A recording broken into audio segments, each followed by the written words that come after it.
Suresh, unmute. Nalini auntie to lead us in opening prayer. Nalini auntie to be unmuted. Okay. So let us pray. ప్రేమ గల మా తండ్రి, కృపగల దేవ తండ్రి, ఇంతకాలం మమ్మల్ని కాచి కాపాడి తండ్రి, మరి ఈ యొక్క వారంలో కూడా తండ్రి మాకు ఇచ్చినటువంటి యొక్క బుధవారాన్ని బట్టి ఇచ్చిన స్తోత్రం చెల్లించుకుంటూ మీ సన్నిధిలో చేరి తండ్రి నీ వాక్యం వినుటకు మేము ప్రార్థన చేసుకున్నటకు తండ్రి, మా విన్నపములు విన్నవించుకున్నటకు నీ దగ్గర నుంచి తండ్రి కృప ఆశీర్వాదాన్ని పొందుకుంటకు ఇచ్చినటువంటి ఈ యొక్క అవకాశాన్ని బట్టి నీ స్తోత్రం చెల్లించుకుంటున్నాము. ప్రేమ గల మా తండ్రి, నీ ప్రేమను బట్టి ఇచ్చే స్తోత్రం ప్రభువా. తండ్రి, మాకు అనుగ్రహించినట్టు ఈ క్రిస్మస్ టైంలో తండ్రి మీరు శాంతిని సమాధానాన్ని అనుగ్రహిస్తానని చెప్పి వచ్చినారు తండ్రి. లేక శాంతిని సమాధానాన్ని సంతోషాన్ని మా ఒక్కొక్కరి హృదయంలో మా ఒక్కొక్కరి ఇళ్లలో నింపమని ప్రభువా నేను వేడుకుంటున్నాము తండ్రి. నాయన మరి ఈ సంవత్సరం అంతా కూడా తండ్రి ఈ కరోనా వ్యాధి వలన ప్రభా మేమందరం కూడా తండ్రి భయపడినాము తండ్రి. మరి కొన్ని ఫ్యామిలీస్ లో ట్రాజడీస్ కూడా జరిగినాయి ప్రభా తండ్రి. అది ఏదేమో కూడాను తండ్రి నీ యొక్క చిత్తమై ఉంటున్నది ప్రభా. మేము ఈ లోకంలో జీవిస్తున్నాము అంటే తండ్రి అది నీ కృప, నీ కనికరము అంతే తండ్రి.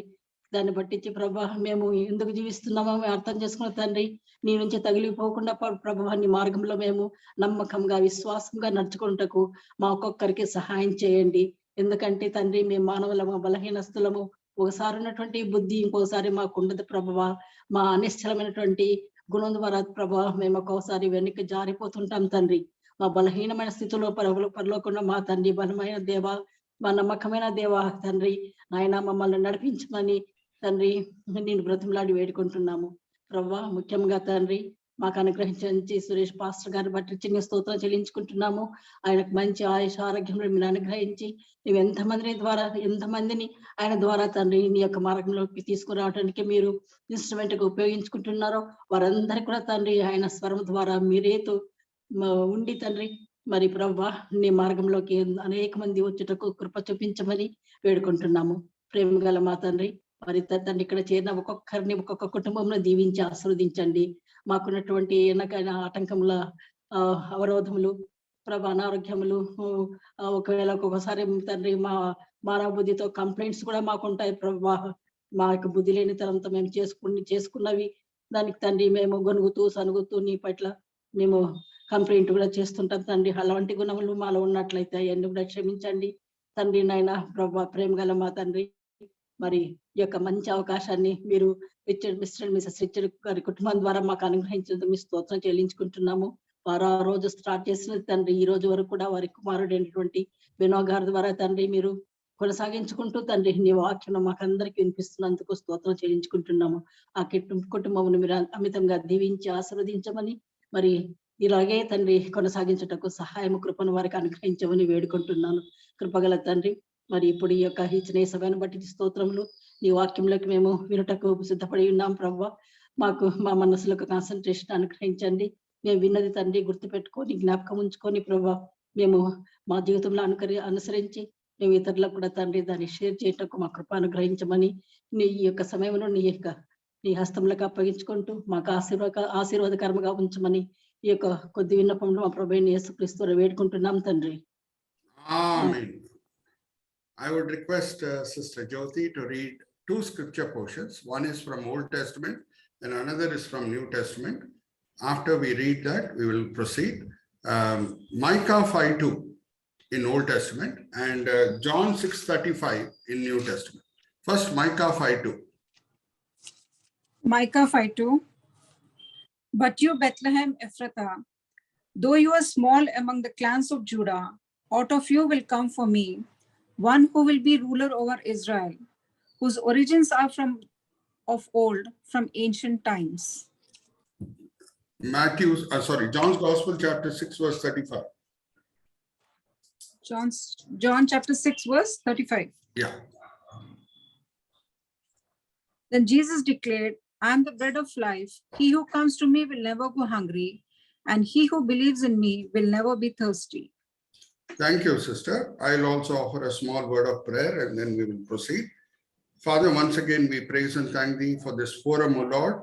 As Nalini auntie recollected the efforts of Mr. and Mrs. Richards to have a Bible study in their home is bearing fruit after many, many years also. Many of us have been blessed by this Bible study, including this teacher. Master, I praise and thank thee for the determination which you have given to Brother Benoni Richards and Jyoti to continue this ministry, O Lord. I praise and thank thee for each and every participant, O Master. They could have been elsewhere at this point of time, but they have decided to spend this time in your presence because they love you and they want to grow scripturally and spiritually. Master, I praise and thank thee for using me, an unworthy servant, to bring forth a message related to Christmas at this point of time. We commit each and every thought, word, and action of ours into your hands. Let every thought, word, and action bring thee joy and glory. In Jesus' holy, precious name we pray. Amen. Amen. Okay. I will ask you a question, and then I will take one proverbial step ahead. Give me an answer in the public chat. The people of the city of Porabandar is in western side of state of Gujarat. What would they be very proud of? Gandhi's birthplace. Gandhi's birthplace, very, very significant, Porabandar. If a prophet were to go there and say, "Oh, Porabandar, insignificant city," how would the residents of Porabandar react? When the father of the nation has been born there, they would definitely be hurt. They would definitely react, perhaps even violently. Now, I'm just bringing you the background.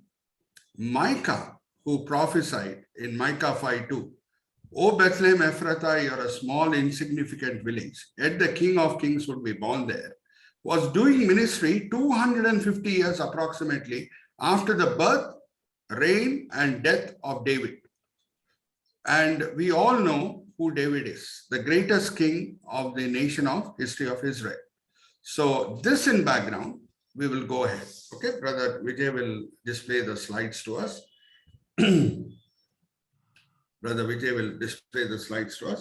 With this in background, the perplexing prophecy of Micah 5:2. The perplexing prophecy of Micah 5:2. What are the subheadings which we are going to focus upon? All Christmas-related subheadings of this Christmas-related subject. Let's go to the next slide, brother. What are the subheadings which we will focus upon? You can show the cursor, Brother Vijay. First will be perplexing. What is so confusing about this prophecy? Second is predecessors. Predecessors means our ancestry, our antecedents. Then personal, then providence, then power, and parousia. We will go step by step. I've already given you a foretaste of my message. Yet another P is Porabandar. Porabandar also begins with the letter P. And if somebody were to go and tell the residents of Porabandar, you are an insignificant city, they would immediately say, "Arey, the father of the nation has been born here." Okay, so let's go to the next slide. Perplexing. The whole story of the book of Ruth mostly revolves around the city of Bethlehem. It revolves around the city of, or the town of Bethlehem. Sister Jyoti will help us out. Ruth chapter 1 verse 1. Where does the story start? It is establishing the ancestry of King David, the greatest king in the history of nation of Israel. Ruth chapter 1 verse 1. Sister Jyoti. Yeah, in the days when the judges ruled, there was a famine in the land, and a man from Bethlehem in Judah, together with his wife and 2 sons, went to live for a while in the country of Moab. Yeah. So basically, Prophet Samuel, if you look at the purpose behind the book of Ruth, he is tracing the ancestry of David, because the book of Ruth ends with the mention of name of David. Again, we will take the help of Sister Jyoti. Please read from chapter 4, verses 21 and 22. Now, Ruth is happily married to Boaz. Or the Ruth story I'm not getting into, because all of you know, she went to pick up the fallen grains as a woman in poverty in the field of Boaz. And by God's grace and his providence, she became the owner of that field, or rather the wife of the owner of that field. Okay. We all know how God turned the tables around there. I'm not focusing upon that. What I'm focusing upon is where was David born? The whole story of Book of Ruth mostly revolves around the town of Bethlehem. Okay, chapter 4, verses 21 and 22. Yeah, Salmon, the brother of Boaz, Boaz, the father of Obed, Obed, the father of Jesse, and Jesse, the father of David. See, that is how the book of Ruth is ending. David was born in Bethlehem. And when you look at 1 Samuel chapter 16, you'll see that God is sending prophet Samuel to anoint David as the next king of the nation of Israel when that family is residing in Bethlehem. We will look into that scripture portion also. Please read, Amma, from chapter 16, verse 1. 1 Samuel chapter 16, verse 1.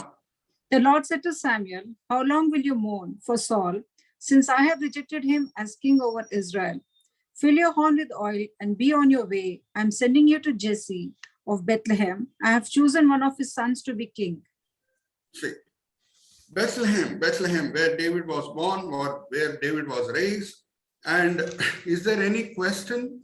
Is there any doubt as to who was the greatest king in the history of nation of Israel?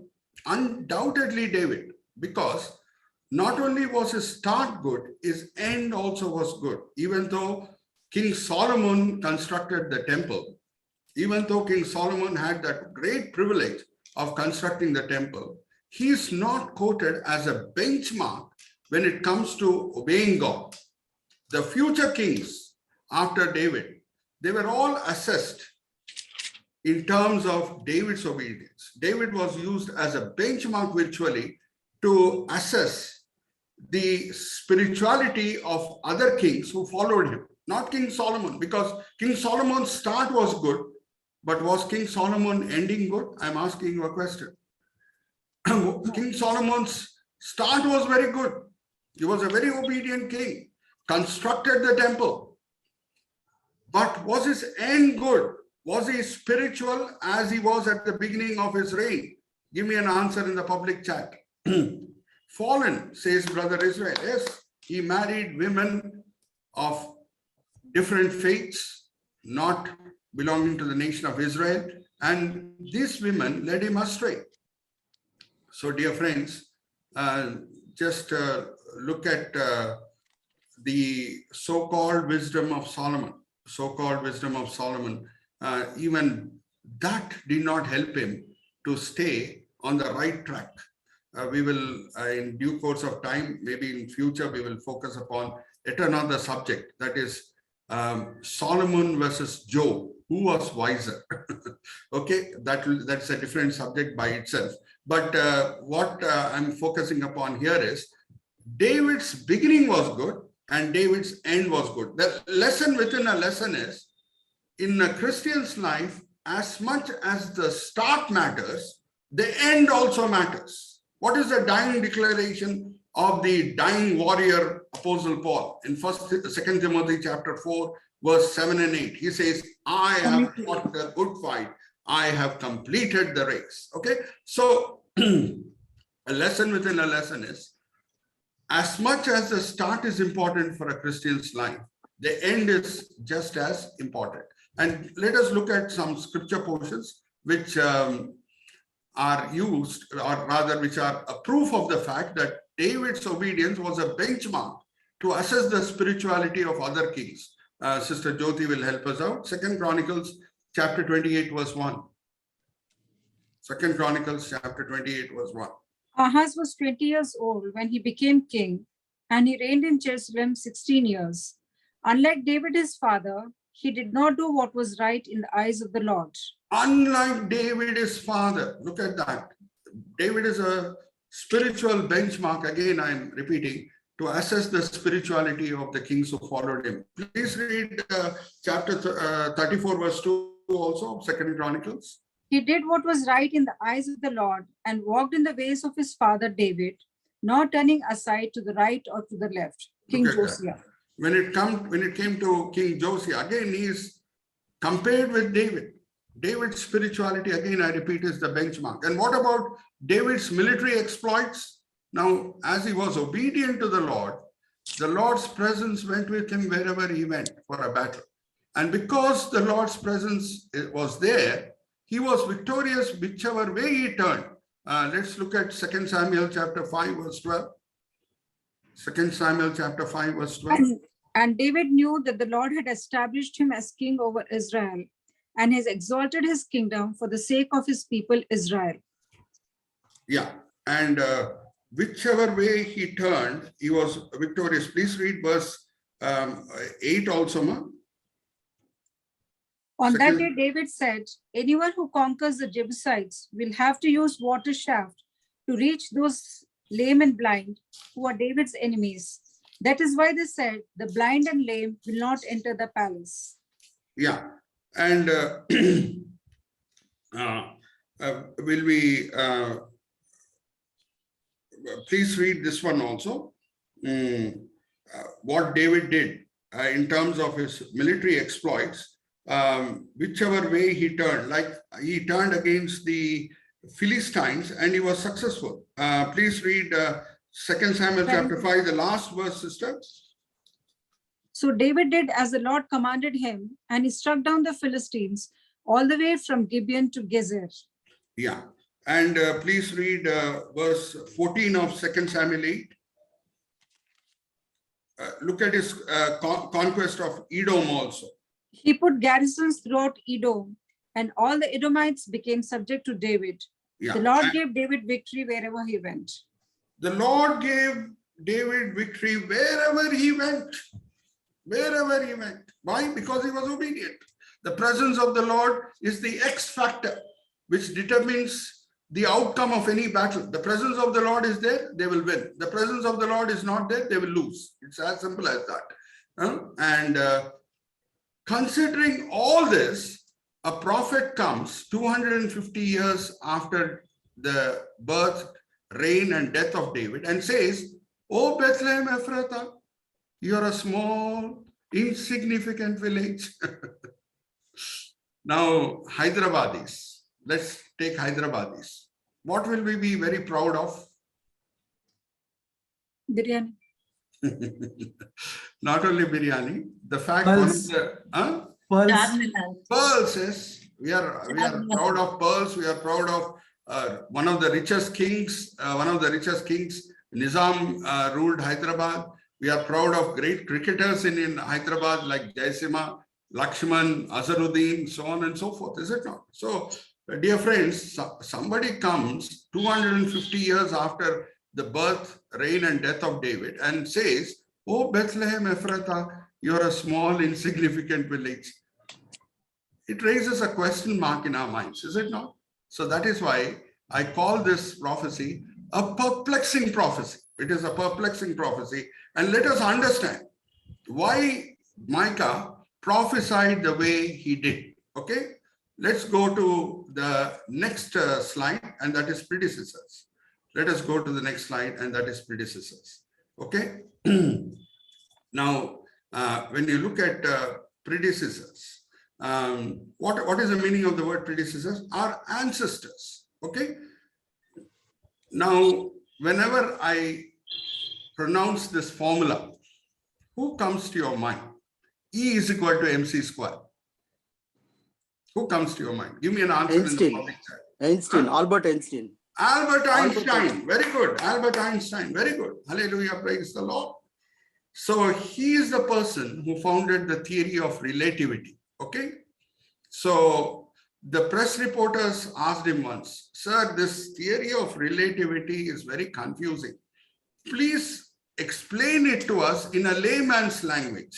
Please explain it to us in a layman's language." And all the husbands need to be proud of their wives. When I recite to you this particular true tale or true incident which happened in Albert Einstein's life. So he said, "Okay, I'll explain to you the relativity theory in a layman's language." And he said, "When I'm in the company of my faithful and beautiful wife, 3 hours pass on like 3 minutes. 3 hours pass on like 3 minutes. And when I'm in a doctor's clinic, waiting for my appointment, waiting for my turn to look at the doctor, Even 3 minutes seems like 3 hours.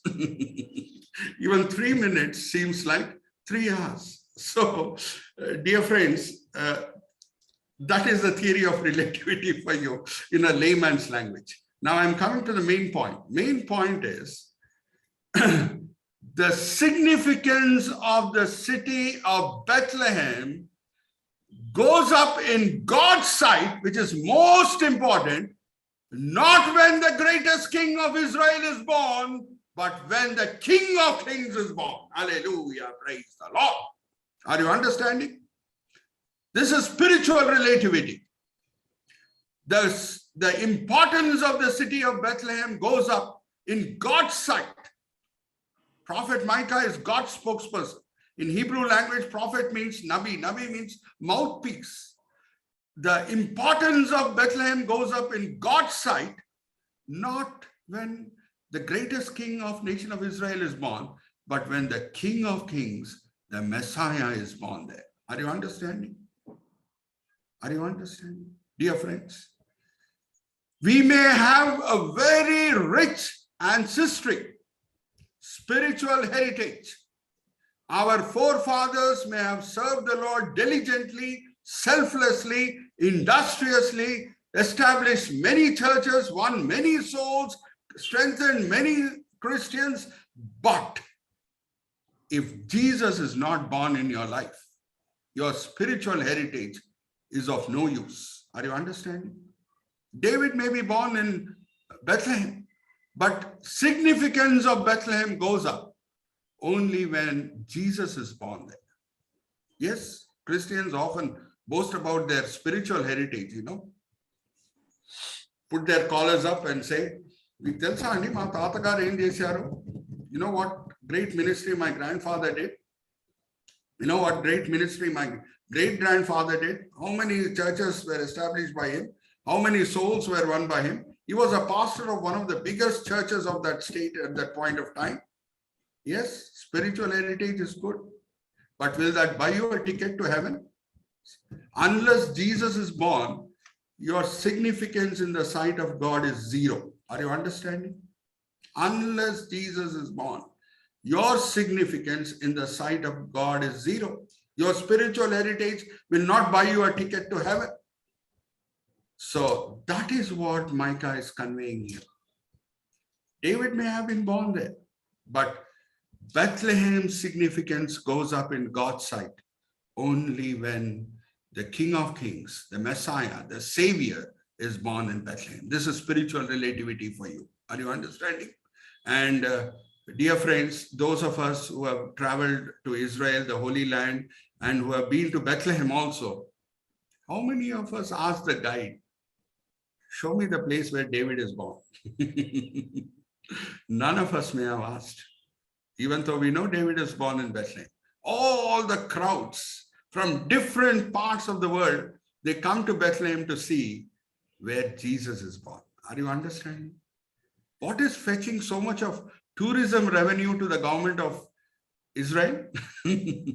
Birthplace of David or birthplace of Jesus? Give me an answer. What is fetching so much of tourist revenue or tourism revenue to the government of Israel?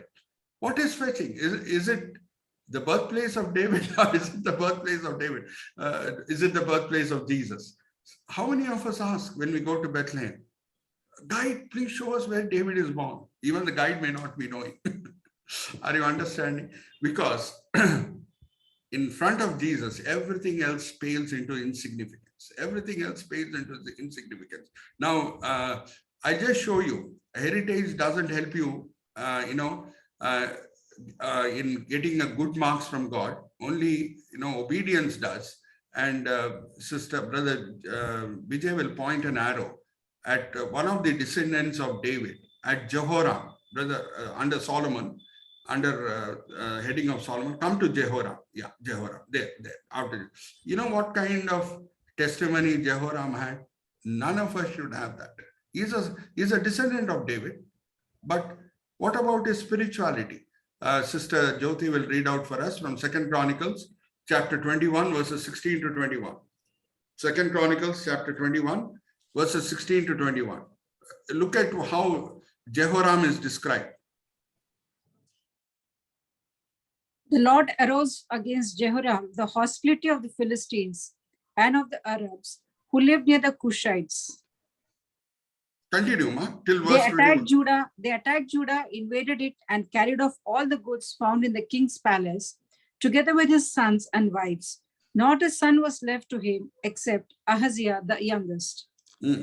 After all this, the Lord afflicted Jehoram with an incurable disease of the bowels. In the course of time, at the end of the second year, his bowels came out because of the disease, and he died in great pain. His people made no fire in his honor, as they had for his father. Jehoram was 32 years old when he became king, and he reigned in Jerusalem 8 years. He passed away to no one's regret and was buried in the city of David, but not in the tombs of the kings. Look at that. Descendant of David. Descendant of David. Look, and you know what kind of sins Jehoram committed? Just to ensure there was no competition for his throne, even though his father stated in his will that Jehoram will be the king, just to ensure that there would be no competition at all for his throne, he killed his brothers mercilessly. What you sow, you reap. God gave him an incurable bowels disease. The intestines came out. And when he was buried, he was not even buried in the tombs reserved for the kings. And no one mourned at his funeral. Descendant of David. But if Jesus is born in your life, what kind of spirituality you'll have? Just think for a moment. When Jesus is born, you lead a God-pleasing life because the Spirit of Jesus is inside you. Whatever Jesus did to please the Father, the Spirit of Jesus inside you will make you do that. Look at this. What comes to your mind when I show you this? Give me an answer in the public chat. What comes to your mind when you look at this? Scissors. Scissors. With one blade, can scissors work? It needs two blades. The word of God says every Christian should live as Jesus lived. And the Spirit of God helps us do that possible. That makes it possible. Hallelujah, praise the Lord. Let us look at 1 John 2:6. 1 John 2:6. The word of God says that every Christian should live as Jesus lived. So that is the word of God. But who is making us obey the word of God? 1 John 2:6. Whoever claims to live in him must walk as Jesus did. Whoever claims to be a Christian should walk as Jesus did. And the Spirit of Jesus is inside us. Turn with me to Galatians 4:6. Galatians 4:6. Because you are sons, God sent the Spirit of his Son into our hearts, the Spirit who calls out, Abba, Father. The God sent his Spirit inside us, the Spirit of his Son inside us.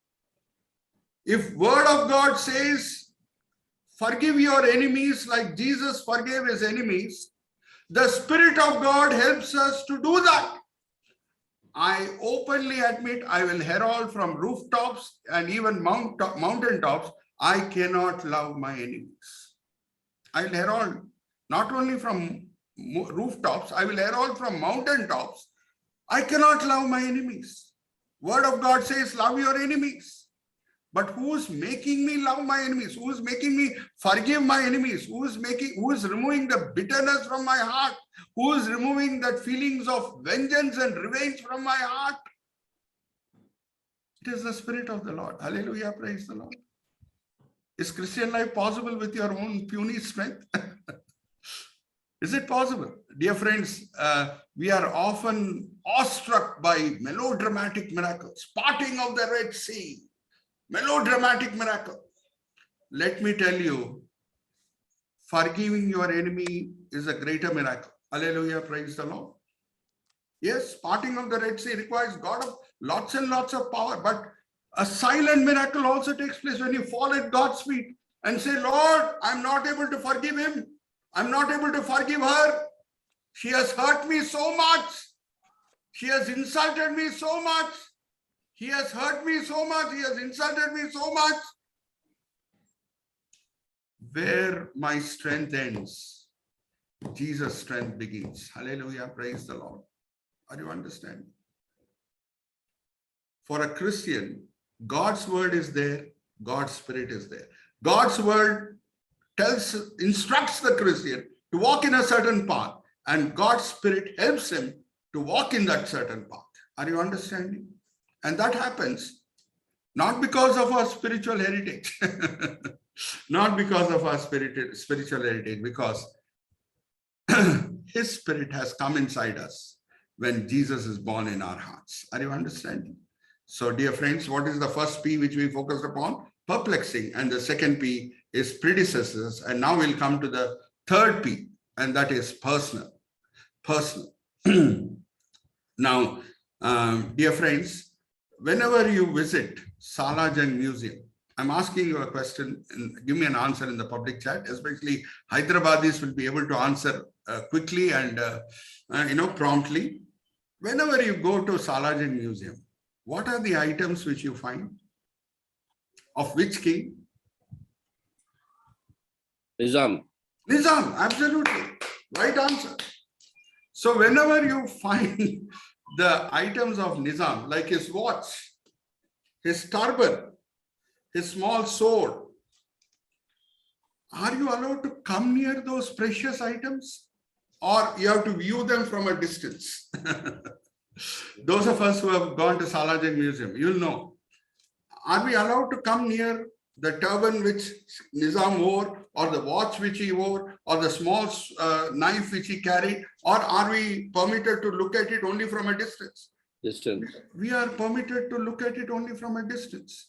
Now, there are very valuable items which are displayed in Salajang Museum. But let me tell you one more thing. Those of the aristocratic class, those of the aristocratic society in Nizam's time, they also wore a watch like Nizam. We should not be sell this one like They that. also wore a turban like Nizam. Take time. Then make time. Okay. Make- And they also, all of you, can you mute? Yeah. Then they also, the aristocratic class during Nizam's time, they also wore a watch as precious as Nizam. They also wore a turban as precious as Nizam. They also carried small knives as precious as Nizam. But they are not displayed in the Salajang Museum. Their value is not that much. But why are the items of Nizam so highly valued? The reason is they belong to the king. They belong to the king. And moment Jesus comes into our life, we become the property of God. We become like Kohinoor diamond. Hallelujah. Praise the Lord.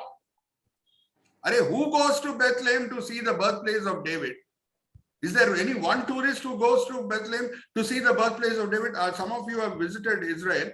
Give me an answer in the public chat. Did you ever go to Bethlehem to see the birthplace of David, or did you go to Bethlehem to see the birthplace of Jesus Christ? Give me an answer in the public chat. The value of Bethlehem goes up only because Jesus is born there. Are you understanding? Only Jesus. Brother Benoni Richards and his family, they visited the Holy Land some years ago. I've been to Israel, and some of you may have also been to Israel. And how many of us go to visit Bethlehem to see the birthplace of David? We go there to see the birthplace of Jesus because the value of Bethlehem has gone up exponentially in geometric ratio, not in arithmetic ratio. It has gone up in geometrical ratio because of birth of Jesus there. Are you understanding? Similarly, our value in God's sight goes up when Jesus is born in our lives. And that's why Peter says, he says, you have been redeemed not by precious material like gold and silver. You have been purchased and redeemed and ransomed by the precious blood of our Lord Jesus Christ. Turn with me to 1 Peter chapter 1, verse 18. Sister, 18 and 19, please read that, Sister Jyoti. 1 Peter chapter 1, verses 18 and 19. 1 Peter chapter 1, verses 18 and 19. For you know that it was not with perishable things such as silver or gold that you were redeemed from the empty way of life, handed down to you from your forefathers, but with the precious blood of Christ, a lamb without blemish or defect. Yeah, look at that. By the precious blood of our Lord Jesus Christ. And that precious blood of Lord Jesus Christ, the value of it is infinite. The value of it is infinite. Are you understanding? So, dear friends, our value goes up in God's sight, not because of our rich spiritual heritage, but because we have a personal relationship with Him and He is born in us, and we belong to the King of Kings. We belong to the King of Kings. Are you understanding? So the 3 P's which we focused upon: perplexing, predecessor, personal, and then we'll come to the 4th one, and that is providence. Brother Vijay will, yeah. Now, why should Jesus be born in Bethlehem? Just now, Sister Jyoti read out to us from John's Gospel, chapter 6, verse 35. Jesus says, I am the living bread. Is it not? And let us look at one more verse in same chapter, Sister Jyoti, chapter 6, same chapter of John's Gospel, chapter 6. Please read verse 48 also. Please read verse 48 also. 6:48. Yeah. I am the bread of life. I am the bread of life. Why Jesus is born in Bethlehem? Why Jesus is born in Bethlehem is, listen to me very carefully. The name of Bethlehem in Hebrew language is house of bread. It is house of bread. And where else the living bread could be born other than in the house of bread? Hallelujah, praise the Lord. Are you all with me? What is the meaning of the word Bethlehem in Hebrew language? House of bread. And where else the living bread could be born other than in the house of bread? And He is the living bread which satisfies the real spiritual hunger in all of us. I'll ask you a question. Why do celebrities who have so much of money, why do they commit suicide? Do not they have money to buy antidepressants? Do not they have money to indulge in pleasures of this life? Why do celebrities commit suicide? Very sadly, I remember many years ago or some years ago, a person who was called the King of Comedy, he himself committed suicide. And I don't see movies, dear friends, but let me tell you, there was a movie of Kamala Hassan. I'm just recollecting because I have some general knowledge. I have to connect to the audience. I have to connect to the friends and people, unbelievers of the society. That movie was called Sri 420. No, Sri 420 was made by Kamala Hassan. And, the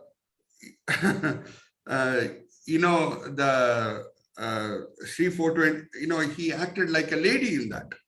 And the original was in English. The main actor of that English movie, I don't immediately remember his name. Robin Williams. Robin Williams, yes. From the movie Mrs. Doubtfire. Yeah. Mrs. Doubtfire. Yeah. That was the name of the movie. Very good. Thank you so much. So look at me. I'm very innocent when it comes to movies. Huh? I'm not able to remember. So anyway, but I remember Robin Williams. He's called the King of Comedy. And he died due to suicide because of depression. Did he not have enough money to indulge in the pleasures of this life?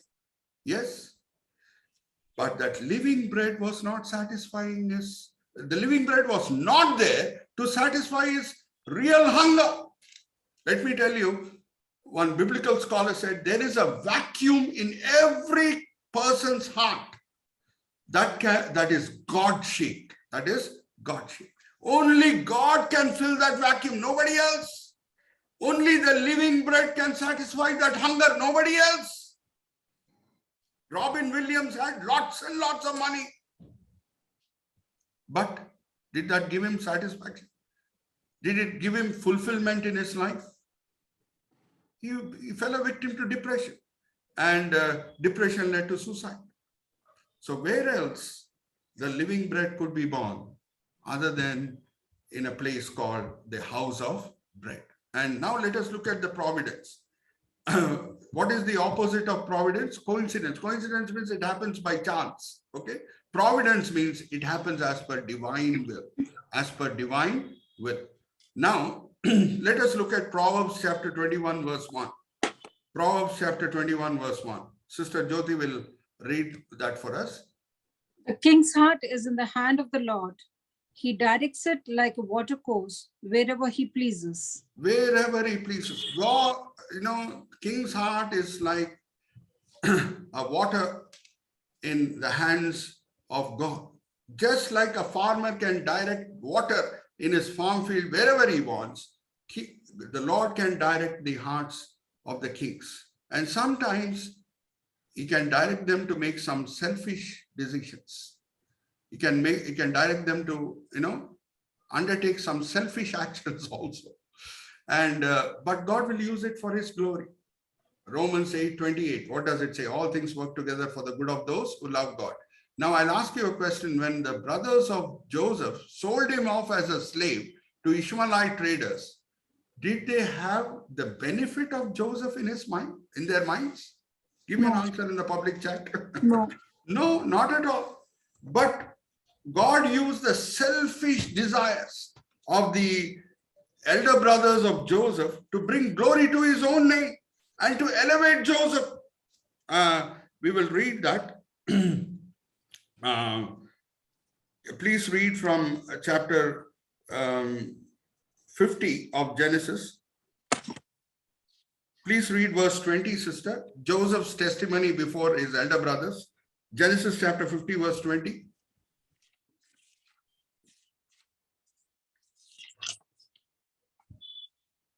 You intended to harm me, but God intended it for good, to accomplish what is now being done and saving of many lives. Look at that.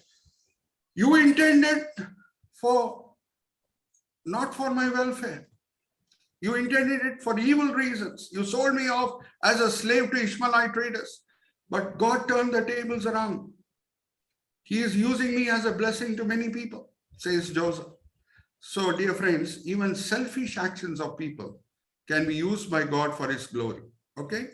Now I'll disclose one secret, which perhaps many of you know and some of you may not know. I belong to Chengalpet in Chennai, in Tamil Nadu. So what am I doing in Hyderabad? I'm telling, my parents belong to Chengalpet in Chennai, in Tamil Nadu. What am I doing in Hyderabad? What I'm doing in Hyderabad, how did I come to Hyderabad? See, several reasons led my dad to come over to Hyderabad. I was born here.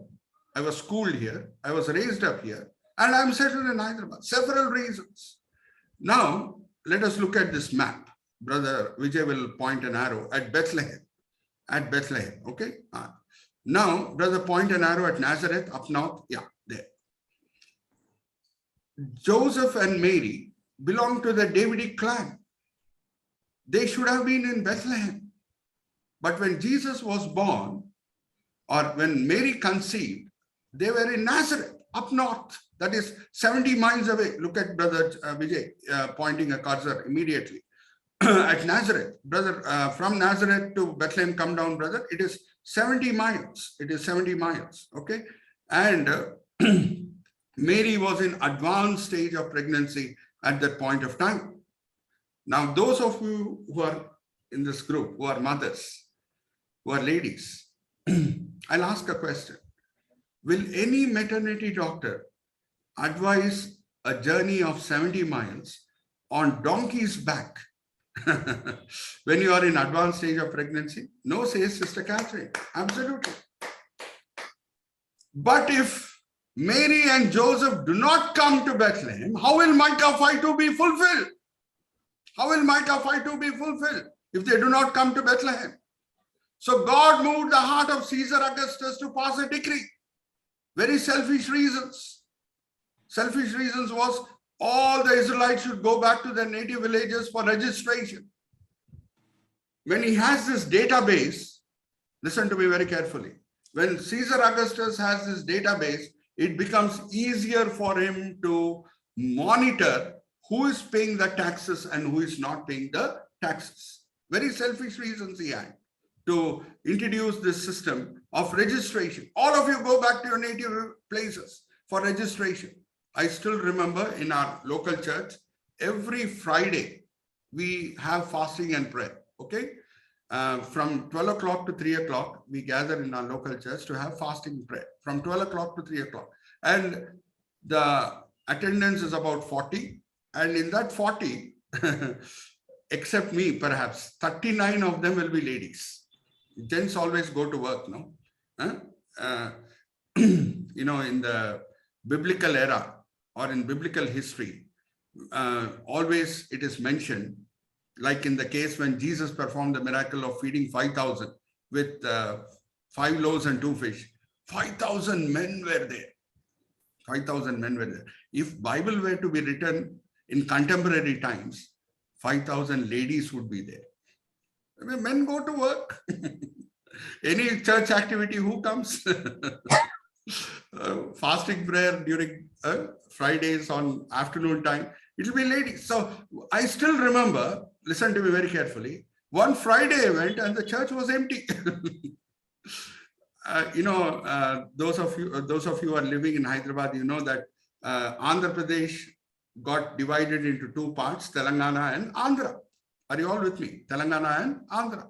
And many of our church members, they belong to Andhra state. And there, a decree was passed that for Aadhaar card registration, they have to come back to their native villages. So when I went that Friday, the church was empty. All of them had gone to their native villages in Andhra for Aadhaar card registration. Are you all understanding? So similar decree was passed by Caesar Augustus, Luke's Gospel, chapter 2, verses 1 to 7. I'm not making Sister Jyoti to read it out, but that decree, look at that decree being read by the Roman soldier. Brother Vijay, point an arrow at the Roman soldier, reading that, heralding that decree in the cities of Israel. Yeah, there it is. So once the decree was passed, Joseph and Mary, belonging to the Davidic clan, had no other choice than to travel from Nazareth to Bethlehem in order the prophecy of Micah 5:2 is fulfilled. Hallelujah, praise the Lord. Are you understanding? Now, God keeps everything in his control. He is sovereign. Hallelujah, praise the Lord. He moves the hearts of the kings. So when you have such a sovereign God in control, should you be afraid when difficulties come? Is there not a lesson within a lesson here? Should you be afraid when God is in control? Should you be afraid when difficulties come? Arey, my God is seated on the throne, we should say. He is having everything in his control. Maybe some difficulties have come in my life. Like Job says in Job chapter 23, verse 10, he says, yes, God knows what I'm going through, but at the end of it all, I shall come out of my difficulties like shining gold. Hallelujah, praise the Lord. He has acknowledged the fact that God is in control. Sister Jyoti, please read Job chapter 23, verse 10. Job 23, verse 10. But he knows the way that I take. When he has tested me, I will come forth as gold. I will come forth as gold. God is in control. So, dear friends, God was in control. And that is why Joseph and Mary traveled all the way from Nazareth to Bethlehem in order the prophecy of Micah 5:2 was fulfilled. Now, in the 1,000 years, listen to me very carefully. In the 1,000 years, when we go to heaven, God will reveal all the truths. In the 1,000 years from the time of David till the birth of Jesus, so many factors may have played a role in Mary's family and Joseph's family migrating up north from Bethlehem to Nazareth. Like I told you, we belong to Chengalpet in Chennai in Tamil Nadu. So many reasons played a role in we coming over to Hyderabad. Similarly, in the 1,000-year span from David's birth to Jesus' birth, several factors may have played a role in Joseph's family and Mary's family migrating up north. So at the point of Mary's delivery, they were in Nazareth, but God ensured that they came down to Bethlehem. Hallelujah, praise the Lord. Are you all with me? So that is about providence. And then we will come to the penultimate subheading, and that is power. And that is power. Brother, let's go to the next slide. Power. God always keeps his word. God always keeps his word. Sister Jyoti will read out for us from Joshua chapter 21, verse 45. Joshua 21:45. Not one of all the Lord's good promises to the house of Israel failed. Everyone was fulfilled. All of God's promises were fulfilled. Please read Matthew 24:35 also. Matthew 24:35. Heaven and earth will pass away, but my words will never pass away. But my words will never pass away. Yet another name for Jesus in John's Gospel, chapter 1, verse 1 is word, the Lord's word. And one biblical scholar put it very creatively. He said, the word always keeps his word. The word always keeps his word, so you can take the word at his word.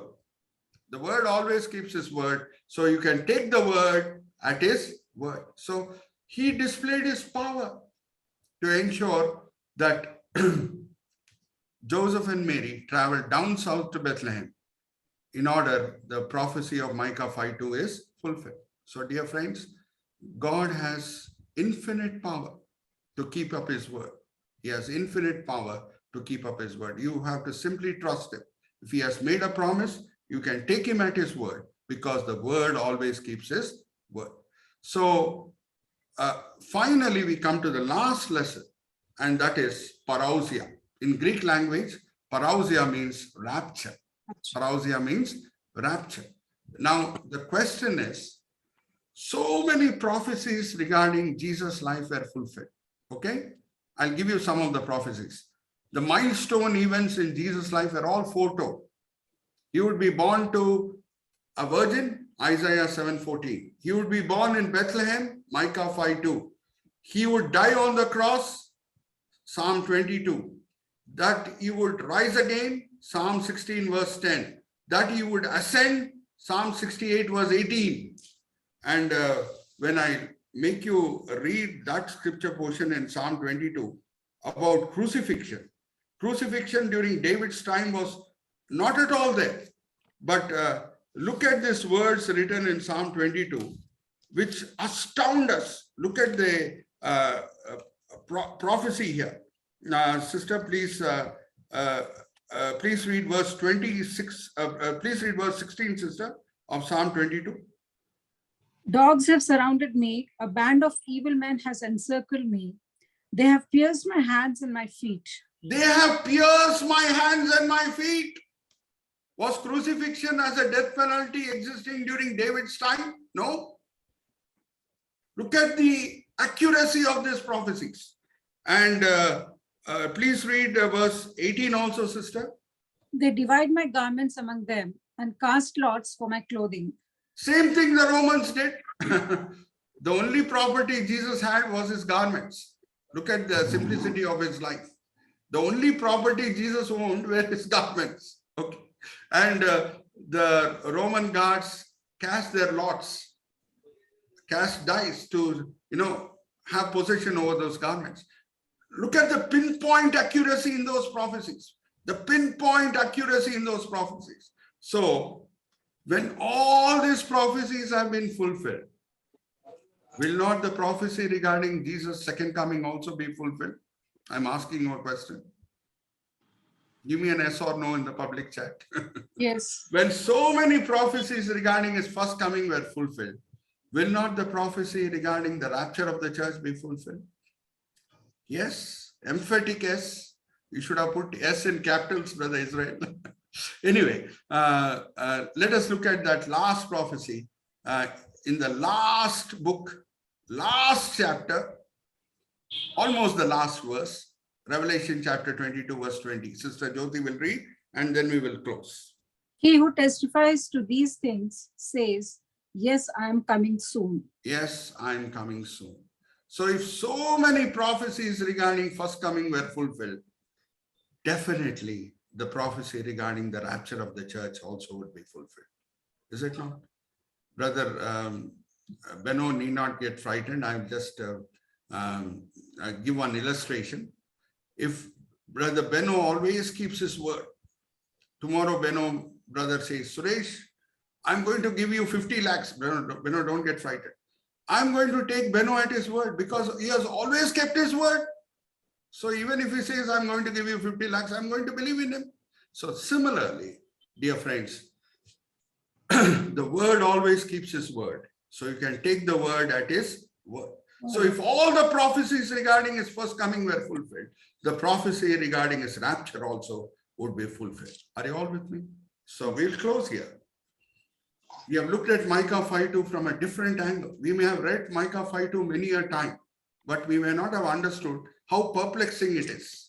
Why Micah is calling Bethlehem the birthplace of the greatest king of history, greatest king in the history of Israel, as an insignificant small village. Okay, so what are the subheadings which we focused upon? First was perplexing. Second, predecessors. Brother Vijay can display that. We will just close, we'll sum it up. The first subheading which we focused upon was perplexing. Second was predecessors. Third was personal. We become the personal property of God. We are like a Kohinoor diamond in his sight. Once Jesus is born in our life, in our hearts, and we are purchased by his precious blood. Fourth is providence. Fifth is power. And sixth is parousia. We'll close here. I would request Brother Benham to lead us in closing prayer. Afterwards, Brother Benno will lead us in the Lord's Prayer. I'll pronounce the benediction, and Benno's family will lead us in doxology. Brother Benham. Yes. Let's all look to the Lord in prayer. Our most gracious, loving, and living